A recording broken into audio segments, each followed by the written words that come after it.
¿Os acordáis de la Brigada Española? Yo creo que este fue el último vídeo, Alberto, justo antes de marcharnos de vacaciones. Así Ay, es. qué buenos recuerdos las vacaciones, ya necesitamos otras. Bueno, pues aquí traemos una noticia de la Brigada Española. Y de la Brigada Española anunció el hackeo a través de guerra electrónica de las Fuerzas Armadas de Ucrania en la República de Donetsk. El subjefe del Centro de Información y Análisis de Melodilla, Yevgeny Raskasov, con el indicativo Topacio, en una entrevista con TASS, dijo que los combatientes del Batallón de Voluntarios Española, cerca de la ciudad de Chasov Yar, en la República de Donetsk, rompieron el muro de guerra electrónica de las Fuerzas Armadas de Ucrania. Aclaró que debido a la falta de equipamiento, las Fuerzas Armadas de Ucrania decidieron recurrir a la guerra técnica. El ejército ucraniano utilizó guerra electrónica moderna y vehículos aéreos no tripulados. El enemigo fue capaz de crear un muro, así que tuvo que ser hackeado a nivel informático. En la actualidad, la Brigada Española ha puesto en marcha su propia producción en el sentido de guerra electrónica y suministros del Estado para realizar todo tipo de pruebas. Y esta guerra electrónica ha resultado ser efectiva, dijo Topacio. Según él, ahora el batallón de voluntarios se prepara para una maniobra rápida y efectiva. Bueno, va de hackeo, Alberto, esta noticia. Así es. Y bueno, no os voy a negar que a mí como español me parece un orgullo que le hayan colocado ese nombre a una de las brigadas que, fijaos, no es, seguramente contará igual con algún español, lo desconocemos, pero no se puso ese nombre si no fuera por una cuestión futbolística. Y es que ese grupo de combatientes en Donbass deben ser tan aficionados al fútbol español que se colocaron ese nombre. Sería una maravilla que alguien les hiciera llegar el agradecimiento, por lo menos por mi parte, por ese detalle. Pero ya sabes que es una brigada que lleva a cabo acciones heroicas.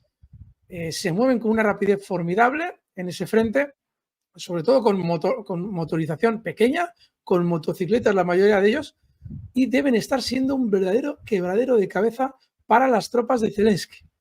Así es que muchas gracias, chicos, que tengáis mucho éxito en vuestra labor y la verdad es que un fortísimo abrazo desde España. Miguel, una noticia preciosa. El sábado, Rusia cifró en 1990 las bajas militares de Ucrania en esa sesión, en ese día, en esa jornada. Ayer, las fuerzas militares de Ucrania perdieron casi 2.000 soldados, en concreto 1.965 militares en un día.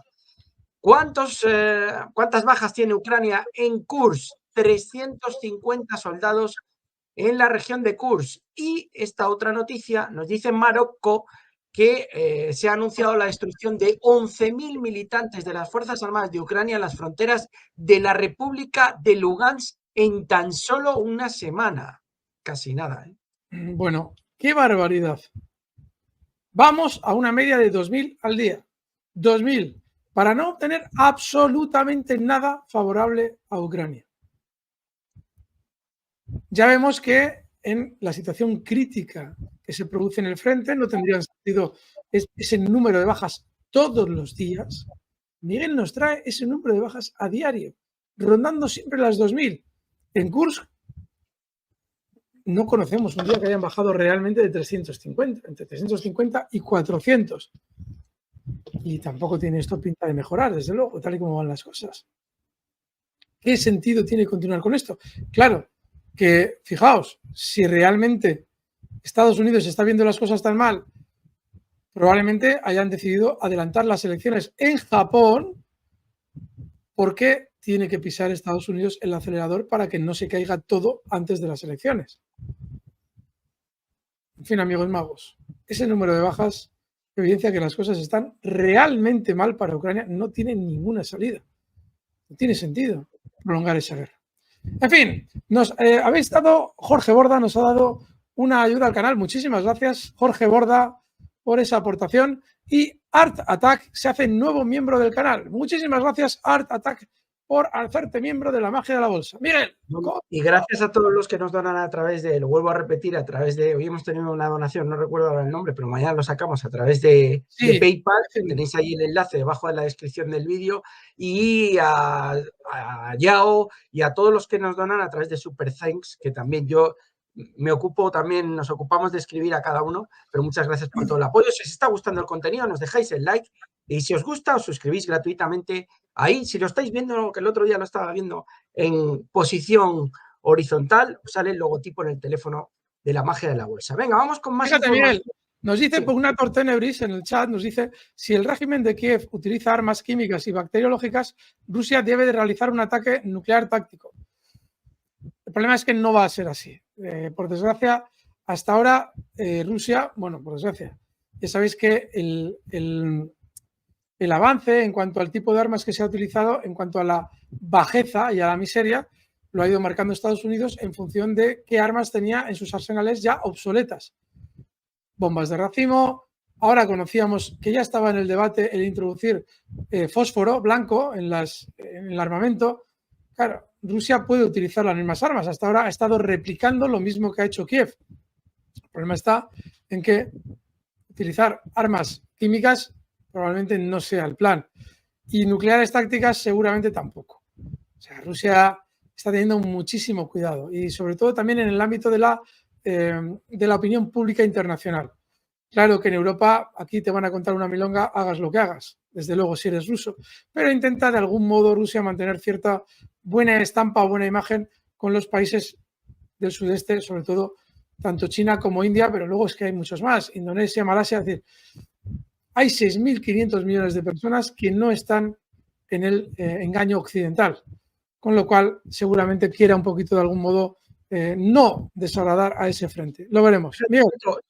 Lo que has comentado me parece súper interesante. Yo te diría que Rusia está cuidando la imagen hasta para con la Unión Europea, no con la Unión Europea como institución, sino para con los ciudadanos europeos. Es decir, cualquier actitud bélica que desplegara Rusia ahora mismo, yo creo que la buena imagen que ha ido forjándose a lo largo de este último año se vería resquebrajada, un poco por ese impulso de los europeos a pensar mal de Rusia, que viene de los medios tragacionistas y de los medios de comunicación occidentales.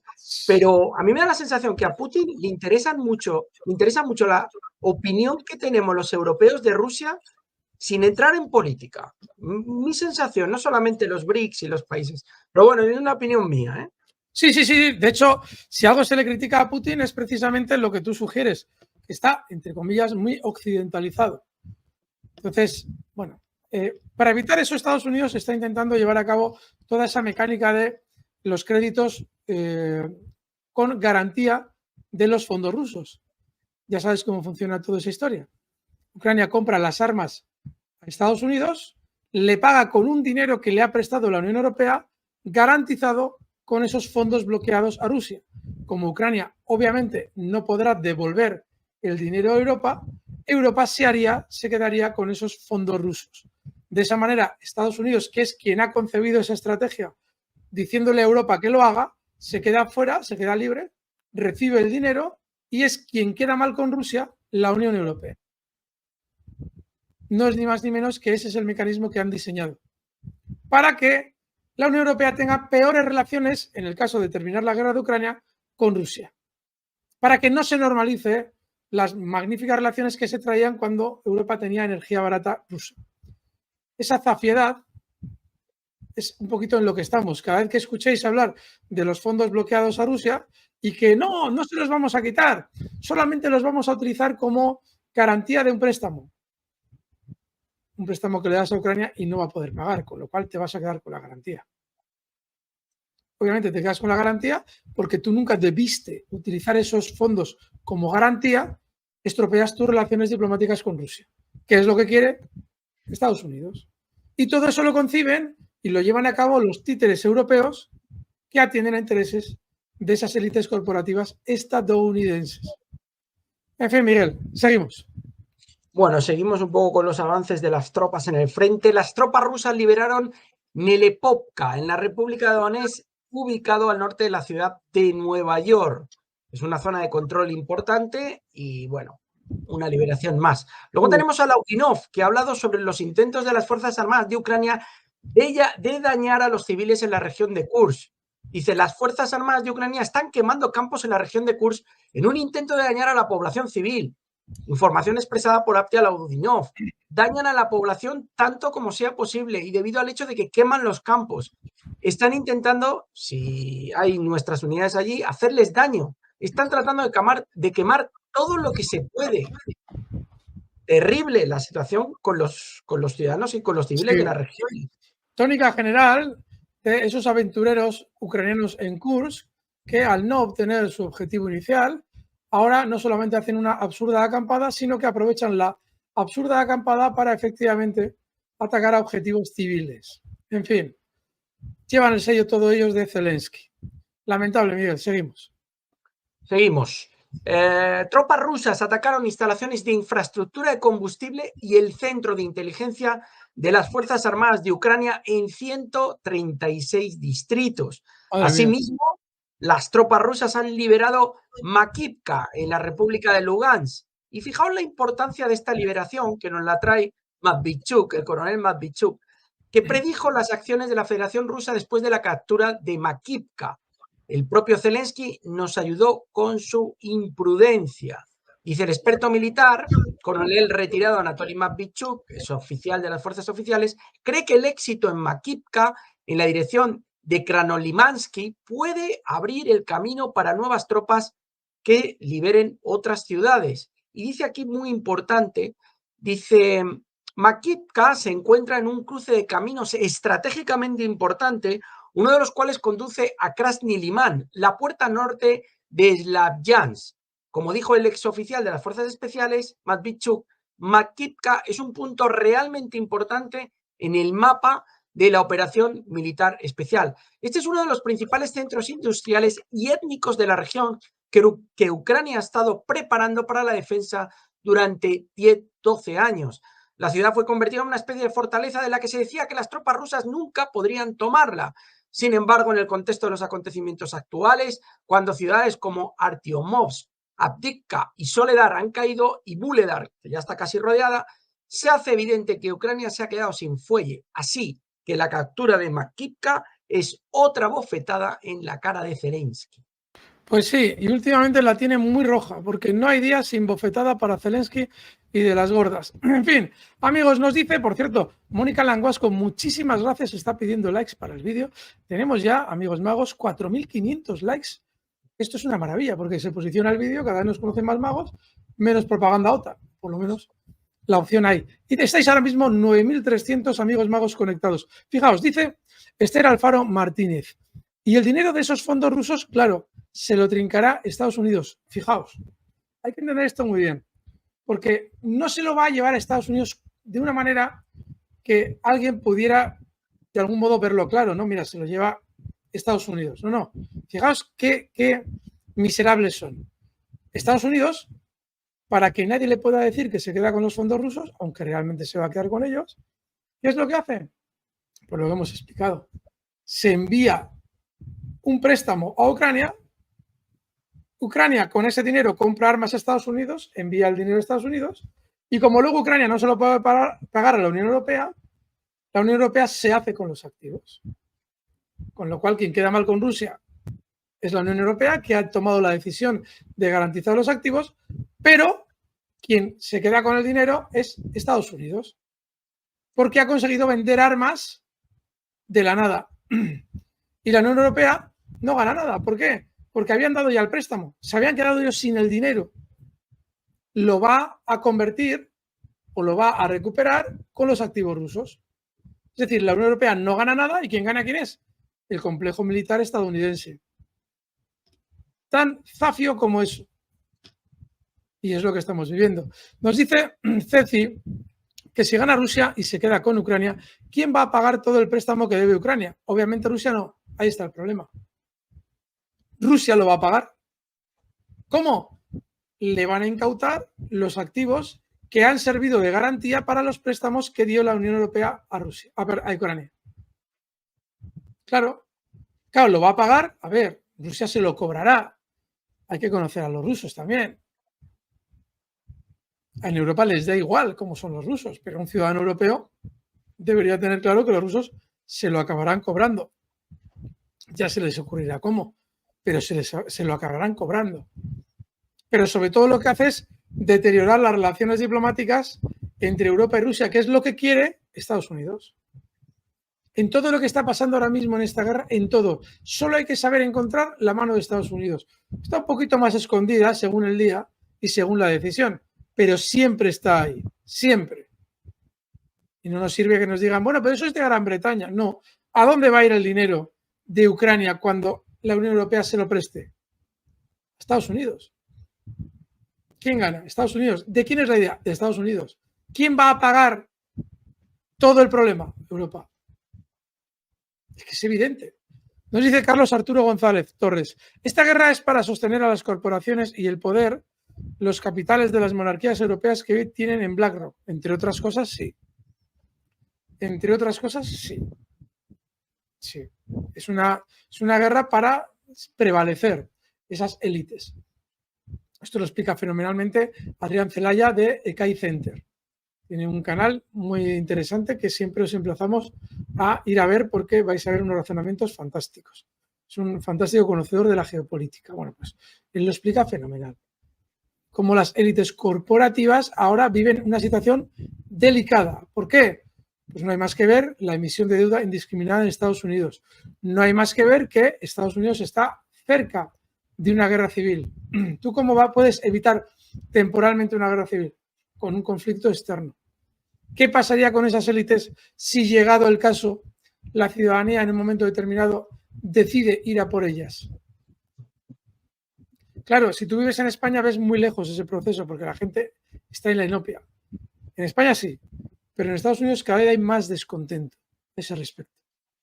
Estados Unidos es un país muy armado en su sociedad civil, cosa que no sucede en España, por ejemplo. Allí las cosas son distintas. De hecho, una de las razones por las que son un país muy armado es porque pudieron ganar su guerra de la independencia contra Gran Bretaña porque en todos los ranchos había en la puerta de entrada a la casa había un fusil que habréis visto en muchas películas. Eso lo recordaba en muchas ocasiones mi querido Antonio García Trevijano. En ese país las élites corren mucho más peligro que en Europa. Veremos, Miguel. Seguimos. Bueno, seguimos. Algo que analicemos el petróleo. Luego, cuando llegue la hora ya financiera, que por cierto, amigos geopolíticos, los que no os gusta la bolsa, quedaos un ratito porque siempre todo lo que explicamos de bolsa tiene que ver con lo que viene en la geopolítica.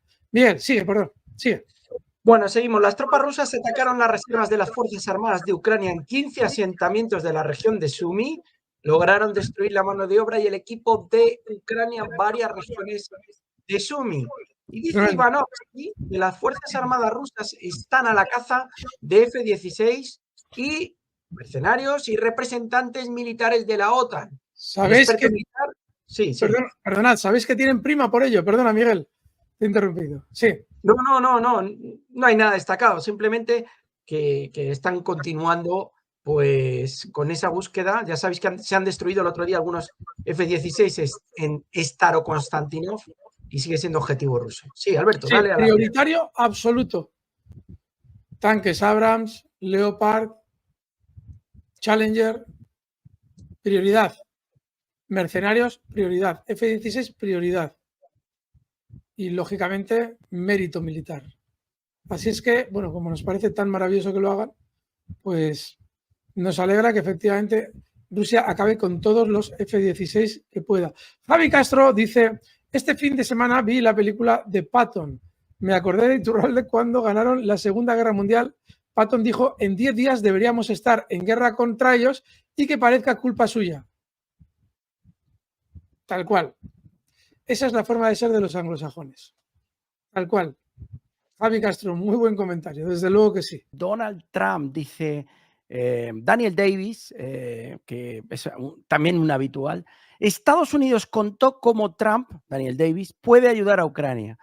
El candidato a la presidencia Trump puede ayudar a Ucrania a evitar una derrota total. Esta opinión fue expresada por el teniente coronel retirado de las Fuerzas Armadas de los Estados Unidos, Daniel Davis.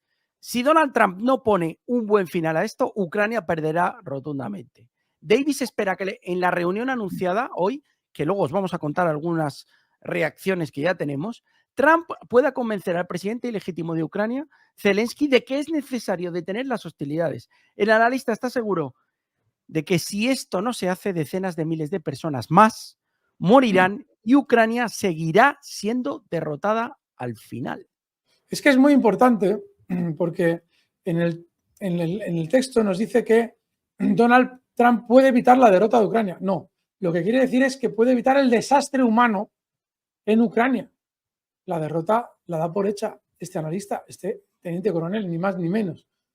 Que por cierto, Miguel, confírmanos que es estadounidense. Pues claro, alguien puede pensar que nosotros somos muy prorrusos. Daniel Davis, coronel retirado de las Fuerzas Armadas de los Estados Unidos, teniente coronel. Teniente coronel, Estados Unidos. Chicos, este tío sabe algo de la guerra. Claro, lo digo porque de vez en cuando aparece sobrevolando cual murciélago algún tragacionista, plop, plop, plop, plop, plop, plop, plop, a dejar alguna basurilla en el chat o en los comentarios. Chicos, Estados Unidos. Sentido común. Teniente coronel. Bueno, y si no queréis tener ningún tipo de pesadilla y dormir bien por las noches, ni con el jardinero, ni con Zelensky, ni con Arestovich, ni con Nancy Pelosi, ni con Sullivan, ni con Sirski, ni con Kirby, pues tenéis que suscribiros a la magia de la bolsa. Los que no